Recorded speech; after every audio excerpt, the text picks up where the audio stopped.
wabarakatuh Ibu. Selamat sore. Sebelumnya perkenalkan saya Intan, mahasiswa dari Stika Sukabumi. Nah, tujuan saya di sini saya akan mengajarkan Ibu terkait tindakan pembidayaan dan balut tekan sesuai dengan kontrak waktu kemarin. Sekarang kita akan melakukan teknik tersebut. Nah, untuk tempatnya di sini waktunya kurang lebih sekitar 15 menit. Apakah Ibu bersedia? Bersedia. Baik. Nah, jadi tindakan balut tekan itu alat-alatnya ada kasa ya, ada kasa gulung dan kasa yang sudah disiapkan. Tindakan balut tekan ini bertujuan untuk mengurangi pendarahan serta untuk menutup luka agar tidak infeksi. Selanjutnya untuk tujuan dari bidai sendiri yaitu untuk untuk mempermudah proses evakuasi pasien. Nah, selanjutnya untuk mencegah terjadinya patahan tulang yang lebih banyak. Selanjutnya agar mengurangi nyeri seperti itu. Nah, sekarang saya akan mengajarkan Ibu terlebih dahulu terkait teknik balut tekan. Cut dulu. Nah, jadi Ibu di sini saya yang pertama akan mengajarkan terkait balut tekan terlebih dahulu. Nah, misalkan saat kejadian bencana ya, ada pasien dengan luka dengan pendarahan yang sangat hebat. Nah, tindakan yang pertama yang harus Ibu lakukan yaitu membersihkan luka terlebih dahulu di air yang mengalir atau air bersih, dibersihin terlebih dahulu. Nah, setelah itu Ibu tutup menggunakan kasa agar menghentikan pendarahan. Nah, dari balut tekan ini ada 3 prinsip, yaitu 3T: tutup, tekan, tinggikan. Nah, yang pertama sudah dibersihkan, kita tutup terlebih dahulu lukanya ya. Misalkan lukanya di sini, kita tutup terlebih dahulu, lalu kita balut menggunakan kasa gulung seperti ini.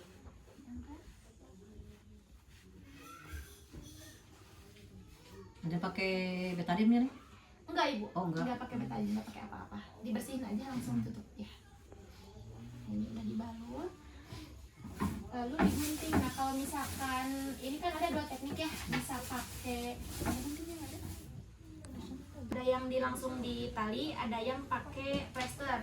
Nah, karena kan kalau di kondisi bencana itu susah ya cari plester, kita langsung aja tali digunting seperti ini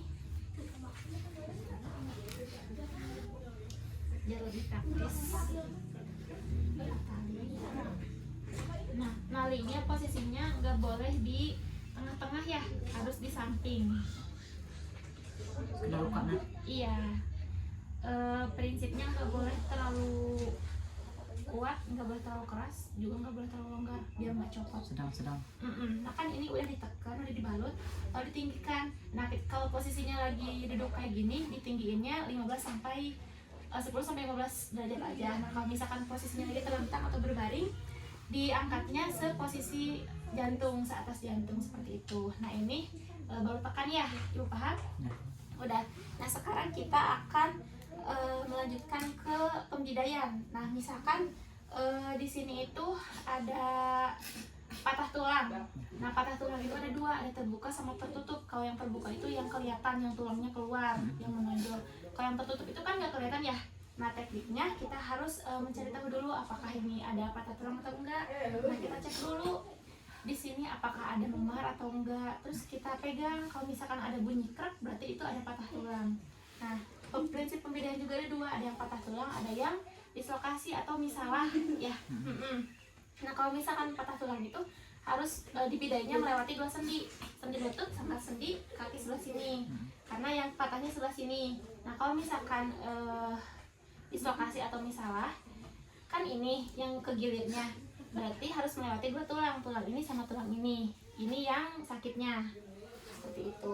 Nah, misalkan ini patah tulang tertutup ya, kita yang pertama melakukan cek terlebih dahulu PMS, cek dulu nadinya di sini. Udah itu suruh si pasiennya menggerakkan kaki, bisa nggak? Nah, kalau bisa, udah. Lalu sensoriknya, nah kalau ada respon berarti bagus ya. Nah, sekarang kita lakukan pembidaian. Di sini ada alat bidaya. Kalau di lapangan kan nggak mungkin udah disiapin ya. Ibu bisa gunakan kayak kayu, papan yang emang bisa digunain atau ranting. Iya. Nah, kan keras ya, Ibu bisa pakai kain atau kapas, kasa gitu, biar nggak terlalu sakit, soalnya kan di sini ya. Selanjutnya, iya, kita ukur terlebih dahulu di kaki yang sehat. Kita ukur terlebih dahulu dua-duanya. Kalau misalkan udah pas, nah kita siapin dulu kain gitu. Kalau misalkan nggak ada ya bisa pakai kerudung atau apa gitu, kain yang bisa digunain asalkan panjang gitu. Selanjutnya kita simpan di sini, masuknya lewat sini di bawah lutut karena kan emang ada juga kan gitu ya.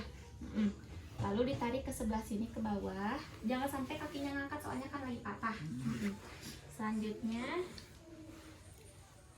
sampai 3 ya, biar naliinnya gampang. Kan udah disiapin ya.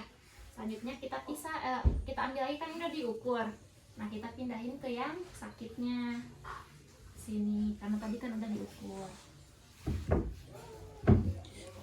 Nah itu kita talinya seperti ini. Tarik, dimasukkan satu.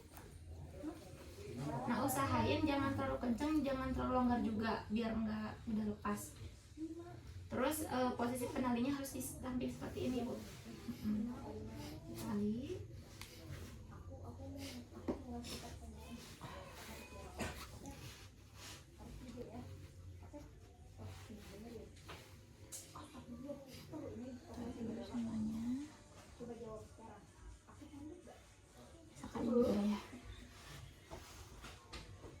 Tapi harus pas ya tali-talinya, harus Iya, pas. karena kan ini terlalu pendek ya, jadi misal udah lah, misal ini udah. Nah setelah ditali, ibu cek lagi nadinya masih teraba, lalu disuruh menggerakkan kakinya, nah masih merespon, lalu sensoriknya. Nah berarti ini udah bagus ya. Nah setelah itu ini sudah dipasang. Ini adalah tindakan pembidaian dilakukan jika kan ini di tengah-tengah ya, berarti ini ketika ada patah tulang. Kalau misalkan dislokasi atau tergilir berarti antara 2 tulang. Kalau misalkan patah berarti antara 2 sendi. Seperti itu ibu. Ada yang ingin tanyakan terlebih dahulu? Enggak. Sekarang ibu yang coba ya? Coba. Iya boleh. Luka dengan pendarahan hebat. Yang pertama yang harus ibu lakuin apa? Ibu nggak apa-apa ya, maafin.